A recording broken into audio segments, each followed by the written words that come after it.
नमस्कार, news nation आप देख रहे हैं। आपके साथ मैं हूं विद्यानाथ झा। वाराणसी में काशी विश्वनाथ मंदिर और ज्ञानवापी मस्जिद मामले में एक नया मोड़ उस वक्त आया जब निचली अदालत ने ज्ञानवापी मस्जिद में एएसआई को सर्वे की इजाजत दे दी।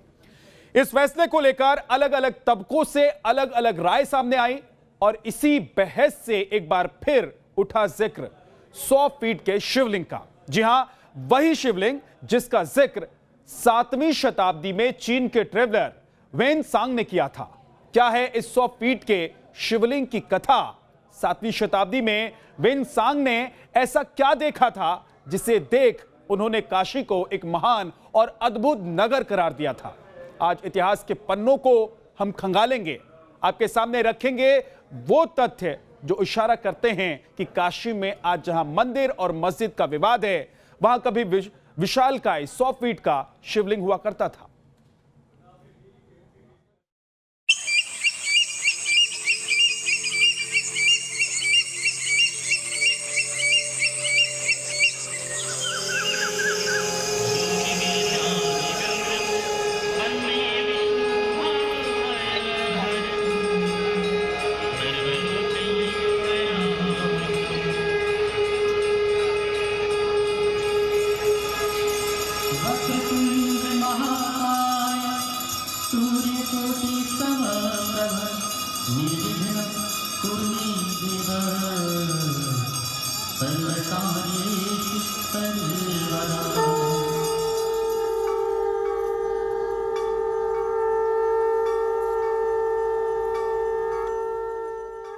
मोक्षदायिनी काशी, महादेव की नगरी काशी, वो काशी जहां गंगा की धार अनंत काल से अविरल बह रही है। इसी काशी पर एक बार फिर दुनिया की नजरें टिकी हैं। वजह है काशी विश्वनाथ मंदिर और ज्ञानवापी मस्जिद का विवाद, जिसमें अब कोर्ट का फैसला आ गया है। अदालत ने एएसआई को मंदिर के सर्वे का आदेश दिया, यानी अब ज्ञानवापी मस्जिद की साइंटिफिक जांच कर एएसआई वो सबूत ढूंढेगी जिसके बिना पर सालों से कहा जा रहा है मंदिर का हिस्सा तोड़कर मस्जिद खड़ी की गई थी।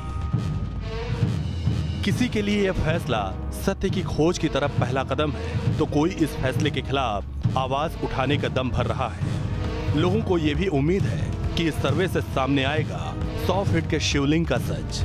जी हाँ, वही 100 फीट का शिवलिंग जिसके बारे में न सिर्फ पुराणों में लिखा गया, लोगों को पीढ़ी दर पीढ़ी बताया गया, बल्कि विदेशों से आने वाले यात्रियों ने भी पुरातन काल में इस भव्य विशालकाय शिवलिंग की अद्भुत छटा का विवरण भी दिया। क्या वाकई काशी विश्वनाथ मंदिर के पास 100 फीट ऊंचा शिवलिंग था? क्या इस शिवलिंग पर 24 घंटे गंगा की धार बहती थी? इस शिवलिंग को किसने और कब बनवाया? और क्या इसी शिवलिंग को भंग कर ज्ञानवापी मस्जिद बनाई गई? इन्हीं सवालों का जवाब जानने की आज कोशिश करेंगे। शिवलिंग और मंदिरों को लेकर कही गई बातों और इन बातों के विरोध को तर्क के तराजू पर तौलेंगे और समझने की कोशिश करेंगे कि क्या 100 फीट का शिवलिंग सिर्फ कल्पनाओं और कहानियों में था, या ये एक सत्य था जिस पर फतह हासिल करने वाले बादशाहों की तलवारें चली।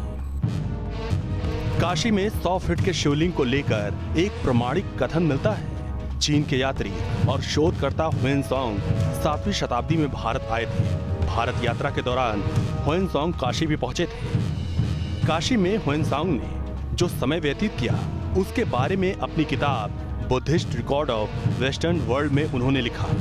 इस नगर में 20 देवताओं के मंदिर हैं, जिनके स्तंभ और कमरे तराशे हुए पत्थरों और लकड़ियों से बने हैं। मंदिरों के चारों तरफ पेड़ों के झुंड हैं और जिनके तरफ पवित्र जल की धारा बहती है।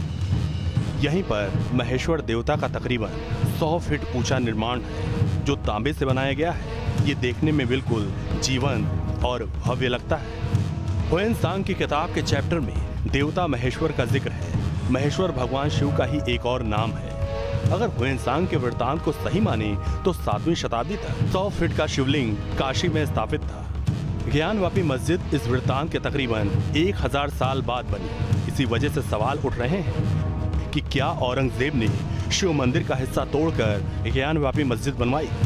ह्वेनसांग का वृत्तांत सामने है, लेकिन इतिहास इस बाबत क्या कहता है?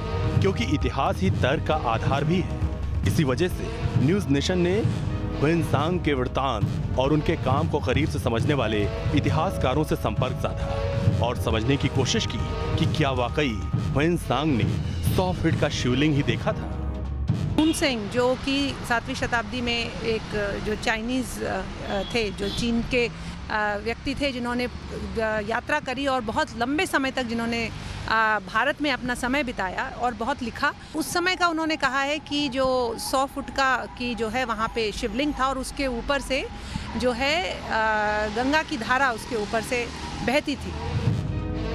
क्या ह्वेनसांग की किताब का ये चैप्टर ही काशी में 100 फीट के शिवलिंग का एकमात्र प्रमाण है, या फिर कुछ और भी ऐसे सत्य हैं जो 100 फीट के भव्य शिवलिंग और मंदिर तोड़कर मस्जिद बनाए जाने के दावे को मजबूती देते हैं? जानने के लिए बने रहिए हमारे साथ टीम न्यूज़ नेशन। अगर ह्वेनसांग के वृतांत को सच माने तो वाकई 7वीं शताब्दी में काशी में भव्य 100 फीट ऊंचा शिवलिंग स्थापित था।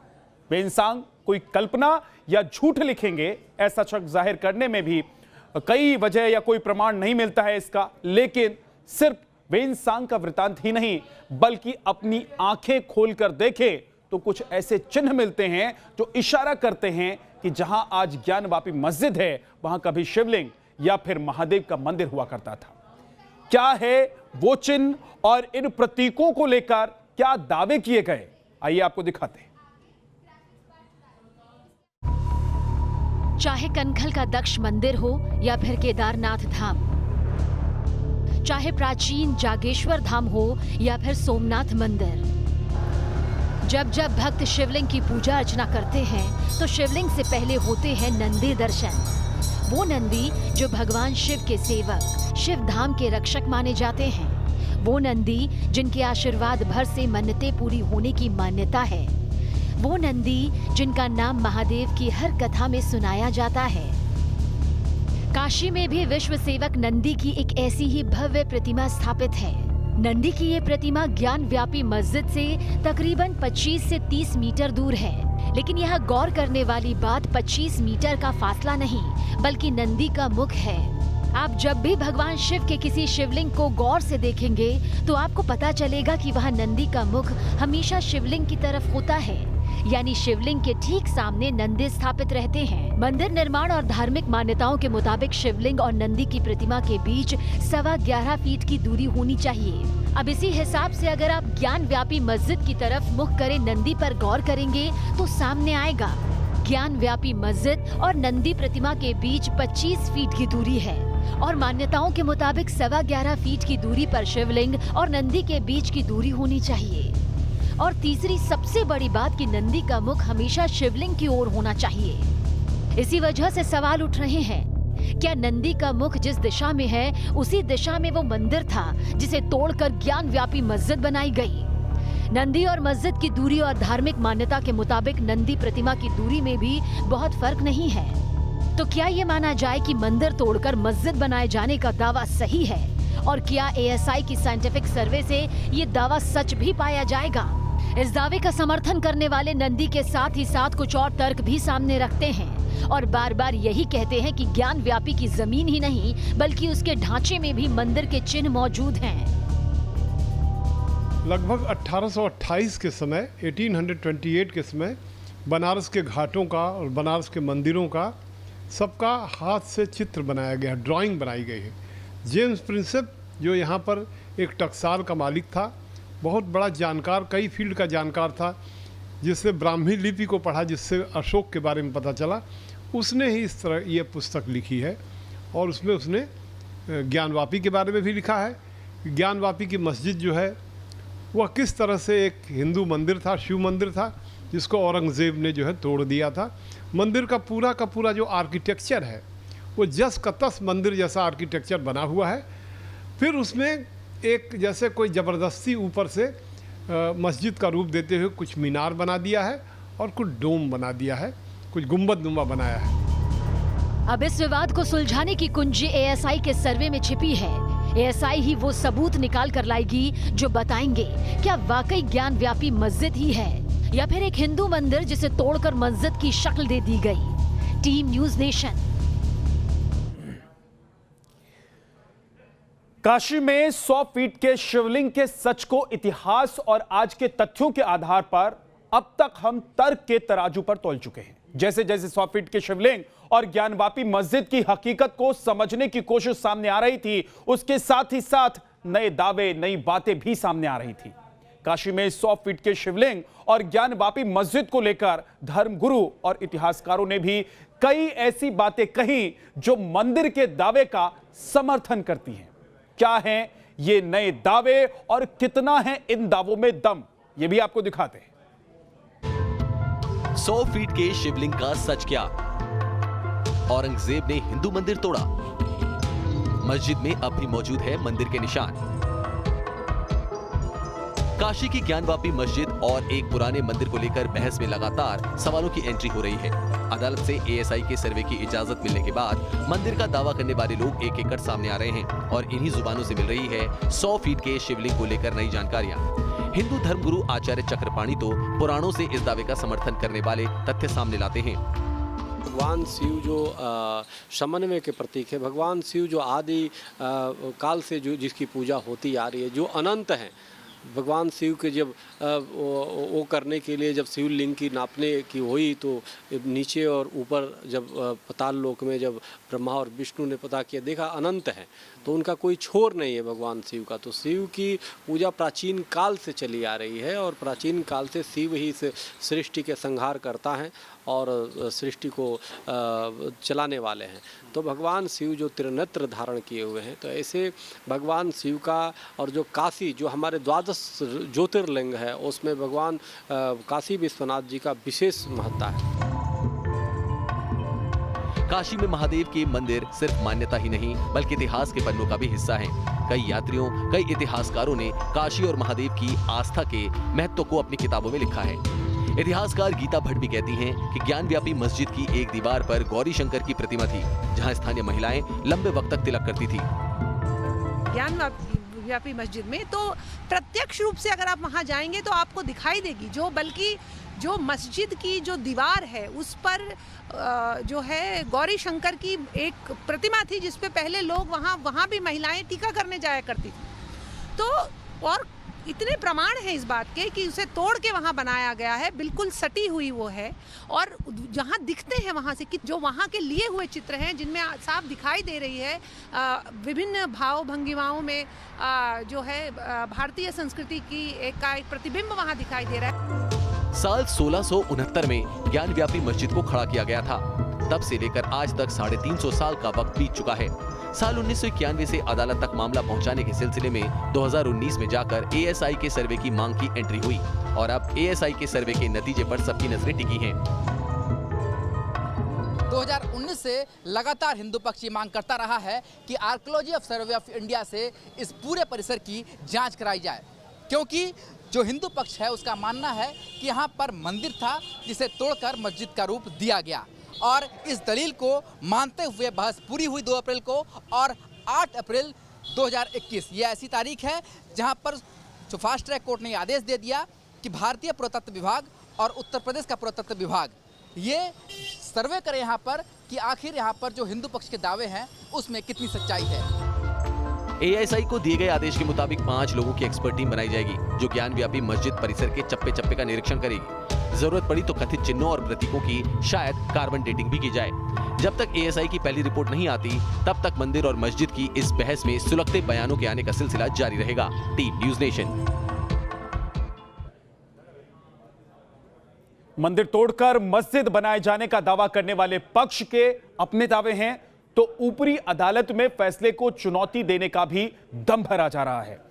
असदुद्दीन ओवैसी जैसे किरदार भी इस बहस में कूद पड़े हैं। मस्जिद के पक्ष को एएसआई की निष्पक्ष जांच का भरोसा नहीं तो कुछ मुस्लिम धर्मगुरु ये कह रहे हैं कि इस किस्म की कोशिशें सौहार्द बिगाड़ सकती है। जवाब में मंदिर का पक्ष है जो बार बार कह रहा है अगर मंदिर तोड़कर मस्जिद नहीं बनाई गई तो फिर एएसआई के सर्वे पर ऐतराज क्यों है।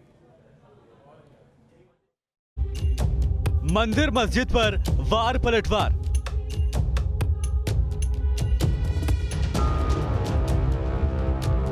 अदालत का फैसला, चैलेंज का ऐलान।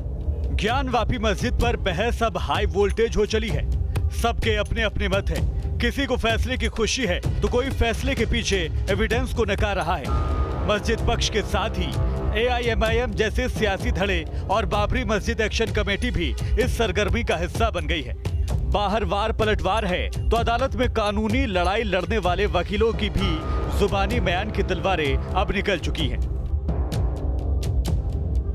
लोकल मुसलमानों के द्वारा यह उसके एक अंश पर यह विवादित ढांचा तैयार कर दिया गया था, जिस पर जबरदस्ती मुसलमान नमाज पढ़ते हैं।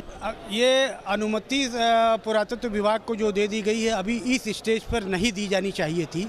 ये एविडेंस से केस को प्रूव नहीं किया जा सकता, तब ये कोर्ट उस स्टेज पर पुरातत्व विभाग को सर्वेक्षण के लिए रिट जारी करती तो उचित होता। मस्जिद पक्ष फैसले को चैलेंज करने का मन बना चुका है। कब और कैसे ये भी जल्द सामने आ जाएगा। दूसरी तरफ ओवैसी हैं जो ASI की जांच को शक की निगाह से देख रहे हैं। अदालत के फैसले के ठीक बाद आया ओवैसी का ट्वीट उनके शक की तस्दीक करता है। मुस्लिम पर्सनल लॉ बोर्ड और मस्जिद कमेटी को मामले में तुरंत अपील करके सुधार करवाना चाहिए। ASI से इसमें धोखाधड़ी की संभावना है और इतिहास दोहराया जाएगा, जैसे बाबरी मामले में किया गया था। किसी भी व्यक्ति को मस्जिद के मौजूदा हाल को बदलने का अधिकार नहीं है। इतना ही नहीं, मुस्लिम तबके के नुमाइंदे इसे अयोध्या के फैसले से भी जोड़कर देख रहे हैं। बार बार 1991 के रिलीजियस प्रोटेक्शन एक्ट का हवाला दिया जा रहा है। ये हमारे मुल्क की गंगा जमनी तहजीब की बहुत बड़ी अलामत है।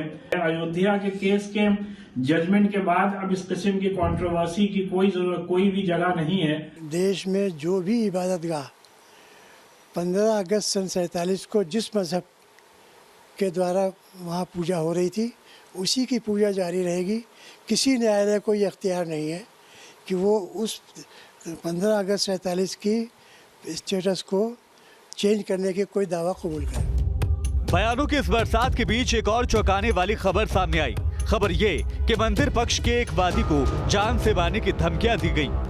मंदिर पक्ष के नुमाइंदे हरिहर पांडे को जान से मारने की धमकी मिली। शिकायत के मुताबिक यासीन नाम के किसी शख्स ने फोन पर पांडे को धमकी दी है। ये है मंदिर मस्जिद विवाद का लेटेस्ट अपडेट, जहां अदालती फैसले को चुनौती, सांप्रदायिक सौहार्द और जान से मारने की धमकी सब शामिल है। जैसे जैसे सर्वे की कार्रवाई या फिर अदालती लड़ाई आगे बढ़ेगी तो इस बहस का सुलगना तय है। Team news nation. अभी रुक रहे हैं कुछ पल के लिए, फौरन वापस लौटेंगे। अब बने रहिए हमारे साथ।